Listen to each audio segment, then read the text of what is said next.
مولاي صل وسلم دائما أبدا على حبيبك خير الخلق كلهم. أعوذ بالله من الشيطان الرجيم. بسم الله الرحمن الرحيم. Brothers and sisters in Islam, Assalamu alaikum. Thank you. It is my challenge, not only to every single person on the face of this planet Earth, but also, if there's any civilization on any other planet, it's my challenge to them as well, that Islam is the best savior and protector for women. And I am saying this with all this confidence, not out of arrogance, but because I believe that Islam was revealed by Allah subhanahu wa ta'ala, the most just and merciful God, the God biased neither in favor of men or women, the creator and sustainer of both men and women. Islam elevates women to a level that has no parallel. Let's just take one example. Our Western philosophers and saints, they say that woman is the seat of the devil, but the Quran calls her Muhsana, fortress against the devil. They say that she is the one responsible for our downfall from paradise. But the Prophet Muhammad said, Paradise is under the feet of a woman, a mother. And that's not all. She has been given rights and protection in every sphere of life. She has all the basic human rights, including the right of inheritance, of owning property, of choosing her husband, of getting dowry, of divorce, of not only earning money, but even keeping every single cent she earns. And what not. You name it, and it's there. But let me make it clear that this earning money thing, in Islam, it is not the responsibility of a woman. Her responsibility, her duty, is with Allah and with her family. And if she takes care of that, alhamdulillah, she's in good shape according to the Prophet Muhammad. That's enough for her salvation. But this does not mean that her duty is to slave away at home like a bondsmaid. This was at least not the practice or the teaching of our Prophet Muhammad or his companions. Once, a man came to the Caliph Umar bin Khattab. He wanted to complain about his wife. He was standing outside the Caliph's house, and from inside, he could hear Caliph Umar's wife giving him a hard time. But Umar's voice was nowhere to be heard. He thought, well, looks like the poor Caliph is in the same torment I am. He started going back. Umar saw him and called him back, heard his story, and you know what he replied? He said, do you not see that my wife cooks my food, washes my clothes, suckles my children, thus relieving me of the necessity of employing a cook, a washerman, and a nurse, even though she is not in the slightest degree responsible for this. And more than that, I have peace of mind on account of her, and I am protected from adultery. In view of all this, I put up with her excesses, and I would advise you to do the same. And the Prophet Muhammad said, the more civil and kind a person is to his wife, the more perfect in his faith he is.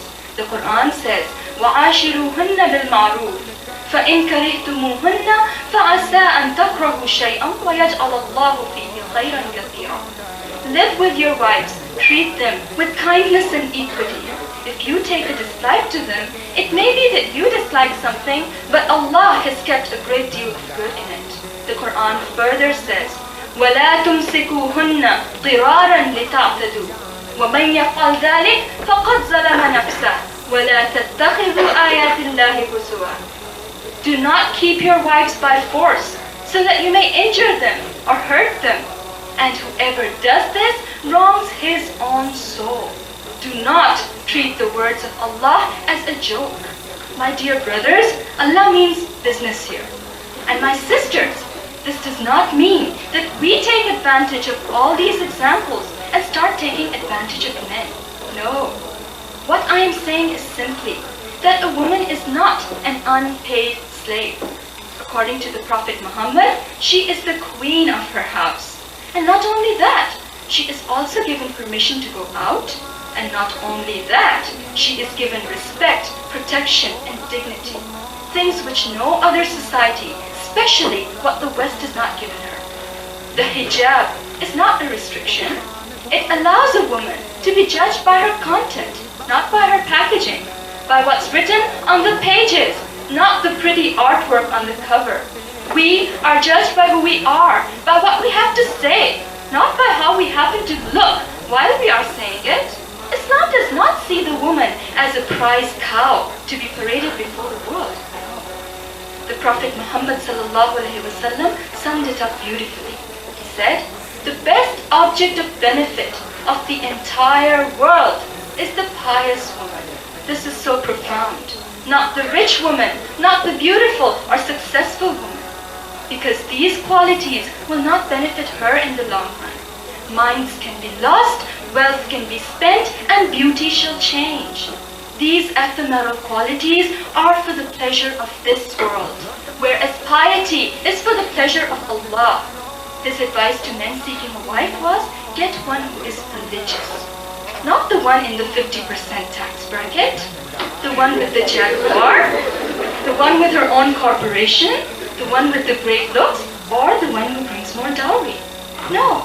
In Islam, a woman is seen first and foremost as a servant of Allah subhanahu wa ta'ala, not as the slave of a human being.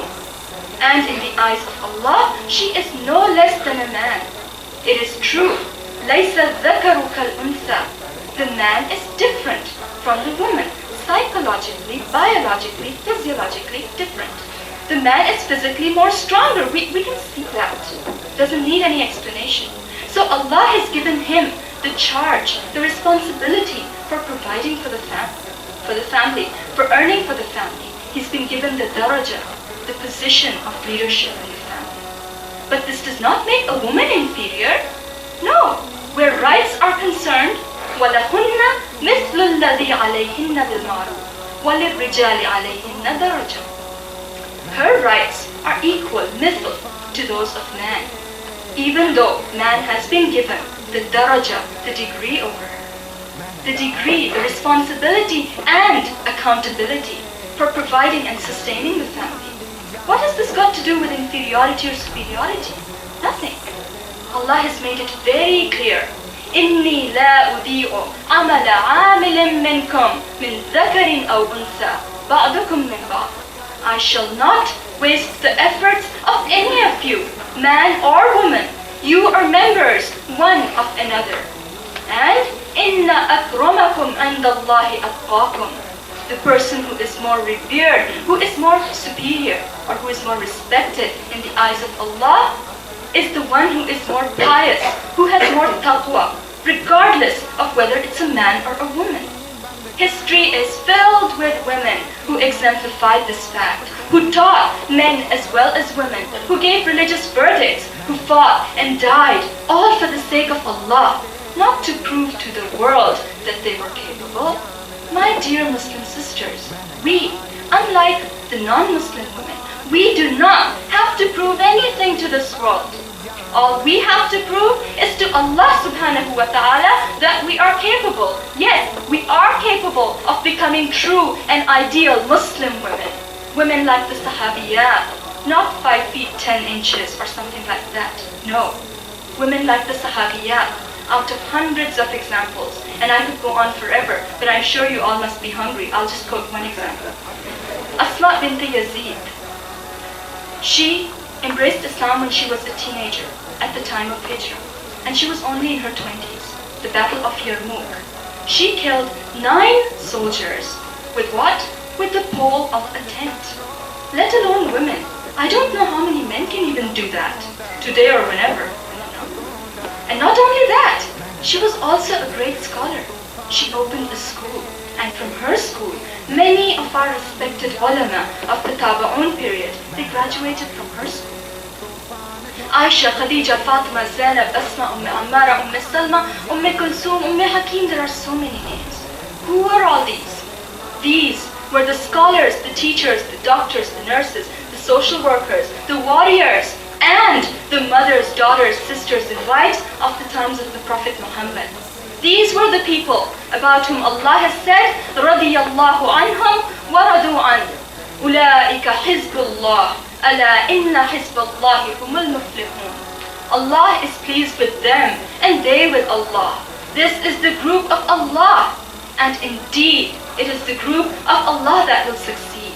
And we did succeed, in this world and in the hereafter. hereafter, 30 years after the Prophet Muhammad, and the Muslim empire spread all the way from Africa to India and Spain, 3 continents.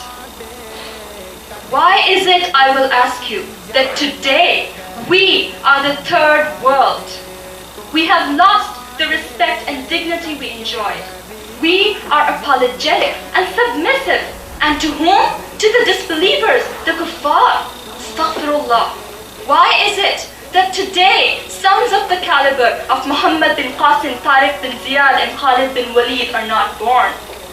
Because we don't have mothers of the caliber of Fatima, Zainab, Khala and Asma. And why don't we have those mothers? Let us think about this. Brothers and sisters, there are 357 in Surah Nisa, right where the commandments for women are laid. And another verse in Surah Tahrim. Ya ayyuhalladhina amanu, qu anfusakum wa ahlikum nara. O you who believe, save yourselves and your families from hellfire. Brothers and sisters, this is one extreme. Inna Allah la yuhibbul mu'tadin. Allah does not like any transgression, any extreme. The other extreme is equally bad. There are people who are guilty of burying their women alive. Yes, today, mentally burying them by telling them that they are inferior, third-class slaves of men. And may Allah forgive us in the name of Sunnah. May I ask, whose Sunnah are they following? This is not the Sunnah of the Prophet Muhammad. What is his Sunnah? He, if his shoe would break, he would mend it himself. And then he would run a race with his wife Aisha and let her win the race so that she could also enjoy herself. These extremes, brothers and sisters, have driven more people away from Islam than we would even like to believe. Not only women, men as well. Not only non-Muslims, Muslims as well. A man once came to Ismail al-Faruqi and said that Islam seems to be such a biased religion. Whenever I go to the mosque, to a religious institution to learn about Islam, I see so many men. But where are the women? Good question, and I repeat, where are the women? It is so easy today for anyone and everyone to come up to a woman and say, hey, this is Islam. And what will the poor woman say? Amanna wa saddaqna, I believe. Because she doesn't know any better. Her basic right, I should say her duty of education, religious and secular, has been taken away from her. What is the result? Brothers and sisters? Where's this going? Okay, brothers and sisters, this right of education, by taking it away from women, what do we see? If a woman has messed up ideas, non-Muslim ideas, or if she is totally ignorant of what's going on around her, in either case, can she be expected to raise a child the model of a perfect Muslim? Of course not. The first 5 years of the child are not as trivial as we think they are. According to a fact, scientific fact, the brain of the child develops not only before he is born, but it takes the first 5 years for the brain to fully develop. And in these years, whatever he sees around him, whatever he sees his mother, his parents doing, will have an impact on his future character. If the mother is the model of an Islamic woman, and the father for that matter too, the child will more likely than not become an Islamic model himself.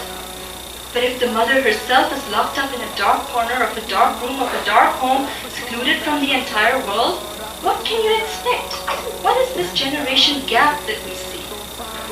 And why are all these un-Islamic, cultural, traditional practices so prevalent in our Muslim world? There's many of them. Let me just take one. Jahez, dowry, as you saw in the skit earlier on. It is a big thing in India and Pakistan. And what is this? Well, this is that at the time of marriage, the girl has to bring cash, furniture, God knows what not. This is totally un-Islamic. Then why is it that so many good girls cannot get married because of this? And if they are getting married, a lot of times their parents don't even ask them if they want to get married or not. The Quran is very clear on this. يَا أَيُّهَا الَّذِينَ آمَنُوا لَا يَحِلُّ لَكُمْ أَن تَرِثُوا النِّسَاءَ كَرْهًا. O you who believe, it is not lawful for you to take a woman by force against her will. No. And if they do get married, may God forbid it, but if to a cruel, unkind person, they bear his excesses their whole life. Number one, because they don't even know that according to Islam, if a woman wants at the time of the marriage, in the marriage contract, she can put the stipulation and keep the right of divorce in her hands. And if I am wrong, Brother Jamal Badawi, please correct me, I request you, right now. Okay, he's saying I'm right. Okay, so this... Pardon? Oh, there's more even, okay. I don't have time. That's the problem. Anyway, so this is one thing. The other thing, in some very traditional families, if a girl even wants to ask what is in her marriage contract, or what the contract is, period, they label her as shameless. And if such a naive girl does get divorced, why does the whole society look down upon her? Islam does not, Allah does not. In the Quran, in fact, where Allah is reproaching the wives of the Prophet Muhammad for giving him a hard time, he says that if you do not repent, I will replace you with women better than you, ثَيِّبَاتٍ وَأَبْكَارًا, who will be married previously and who will be virgins. Brothers and sisters, when I was in Pakistan, I had worked very, very closely with the president of United Islamic Organization for 2 years. And in fact, she'll be coming to America later on this year. Ask her and she'll tell you, day in and day out, how many cases of women there are suffering, having serious problems because of these and many other un-Islamic practices. And when I say un-Islamic practices, I am including all these Western forms of dating and whatnot. I'm including all of these. Brothers and sisters, this has got to stop now. This has got to change. We as Muslims, what is our goal? Our goal is to serve Allah. Why are all these un-Islamic practices so prevalent? We have to change them now. أَلَمْ يَأْنِ لِلَّذِينَ آمَنُوا أَن تَخْشَأَ قُلُوبُهُمْ لِذِكْرِ اللَّهِ وَمَا نَزَلَ مِنَ الْحَقِّ.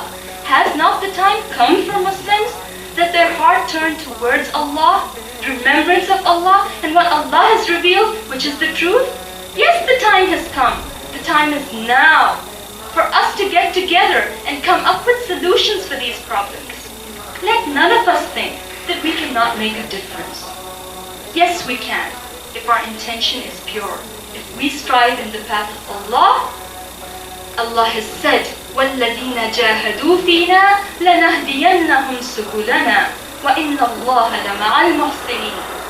Whoever will strive to reach Allah, Allah will guide him to the way that leads to Allah. And indeed, Allah is with the people who are righteous, who do good deeds, who are the muhsineen. So let us do away with our cultural, traditional, whatever biases. Shun everything un-Islamic and turn towards Islam. وَمَا عَلَيْنَا إِلَّا